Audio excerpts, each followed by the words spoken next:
If you're anything like us, you're as antsy for the Season 7 premiere of Game of Thrones this upcoming weekend as Needle is for Lannister blood. So we here at Attack Gaming thought we'd satiate your murderous desires by giving you 5 games to deliver your own unique brand of cray-cray monster face upon. My name's Joel, this is Attack Gaming, and here we go. Ah, the desolate wastelands of Boston. You smell like home and look like my mom. We really could have started this list out with any of the Fallout titles, but Fallout 4 grabbed our attention due in large part to the role of the settlement system. You see, being Cersei Lannister is not just about raiding depraved destruction on every creature who crosses your path while sleeping with luxurious pretty-faced family members. It's also about dominion, and the settlement system in Fallout 4 allows for an immense amount of control over the plebeian wastelanders who dare to call themselves your followers while never fully committing to filling up the workbench with the scavenging station you so lovingly provided for them! Fallout 4 is also political in that unique Westerosian way. From the time you emerge from Vault 111 as a new bachelor, hey, tear that railroad trim up, brah. Turn down for what? You're immediately confronted with a series of rival factions, each vying for territory in a world that's been ravaged by war, and is facing a silent threat larger than any of those individual factions actually realize just beyond the proverbial frozen wall at the Institute. Oh, and there's plenty of blood, wine, sex, debauchery, weapons, and undead in the wasteland, so put on your blonde wig, grab a golden chalice, and get to slaughtering. While there's really no link between Grand Theft Auto and Game of Thrones aesthetically, it's pretty hard to argue against it as a game that lets you feel like Cersei Lannister.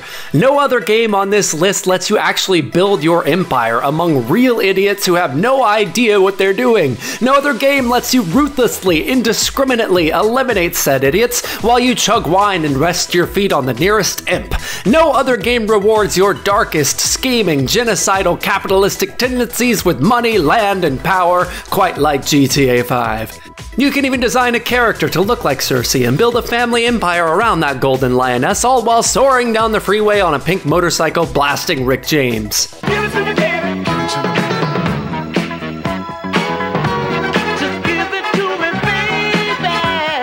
But what really sets this game apart is the sheer cutthroat nature of GTA Online. One day you're on top of the charts and the next you're being shamed through the streets of King's Landing naked with poo on your shoulder. Such an event is not only common in GTA, it's encouraged. At every moment, non-Lannister simpletons will try to unravel what you have so intelligently designed, and at every moment you will do your best to destroy them using any means necessary. You will be outsmarted, outplayed, and outgunned by many foes along the way, but no other game gives you quite the chance for megalomaniacal redemption like Grand Theft Auto 5. One of the less bloody titles ends up near the top of the list because there really is no other game out there that lets you experience the highs and lows of leading a nation quite like Civilization 6. Politics, religion, money, warfare, culture, technology, all of these and more are in constant flux in Civ 6, and you will have to diligently navigate the landmine of opposition in order to vanquish your foes and control the globe. Sometimes you'll deploy bands of soldiers to destroy barbaric tribal peoples who are utterly unfit to live in your kingdom. Sometimes you'll drop nuclear weapons on peaceful countries, cause why not? Sometimes you'll deprive an entire nation of faith, fun, and frivolity just so you can claim a rival city's science-producing node. Sometimes you'll completely disintegrate long-term relationships for no other reason than to cure boredom. All's fair in love in Civ 6, and you are the queen of the roost. Just like Cersei, you'll have the chance to monologue about family and duty and blah blah blah. When is Tyranny going to start talking again? All while watching the pieces move around the global board and deciding how you will respond.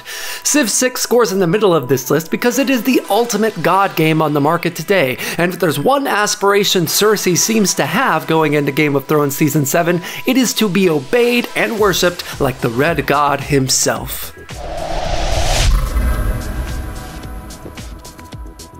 This little gem of a game scores so highly because it, like Game of Thrones, adopts an aesthetic that somewhat misleads players from its reality. If you didn't know, Thrones author George Ronaldo Raptorsbane Martin actually penned the series in part for this reason. He was tired of the frou-frou nature of the fantasy genre, best exemplified by its then champion J.R.R. Tolkien, and he wanted to write about a world that was more fantastical than our own, but no less brutal. Thus, Cersei Lannister was squeezed out of the literary womb inside George's mind, and later the show became a hit precisely because its aesthetic in no way prepared viewers for the ravenous bloodbaths, all-night orgies, and religious genocides that would later come. And Mount and Blade Warband is no less deceiving on the outside. Honestly, when you boot this sucker up for the first time, assuming you don't know much about it, you're probably going to be somewhat disappointed. It looks, well, crappy. And while the overall feel is certainly Thronesy, the lack of graphic detail is certainly not. But this somewhat blocky and untextured world is actually laid over what is a brutal game that's filled with winners, losers, and more medieval battles than you can shake a pike at. Huge multiplayer conflicts erupt in this sandbox world, forcing those would-be Lannisters to prove their mettle or die trying, and oh how you'll die, early and often. Over and over again, you will meet the flat, sparsely populated Earth with your variety of face holes. But Mount and Blade Warband never disappoints in its delivery of fast-paced battle that feels, even if it doesn't look, pretty authentic. There exists no better game these days to train your armies for battle and send them to their doom than this one, so it's only natural that it comes in at number 2. Tyranny is about an evil overlord who, in the face of a civilization advancing into a new age, has decided to be a total prick about it. Sound familiar?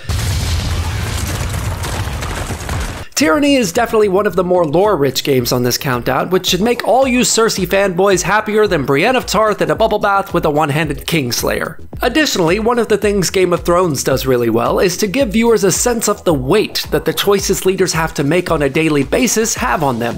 This is perfectly exemplified in Cersei herself. The weight of her decisions and the impact on her of the decisions of other powerful people in Westeros have turned Cersei Lannister in just 6 seasons from a slightly arrogant, incest-loving rich girl with daddy issues into a complete sociopath with no empathy for arguably anyone at this point.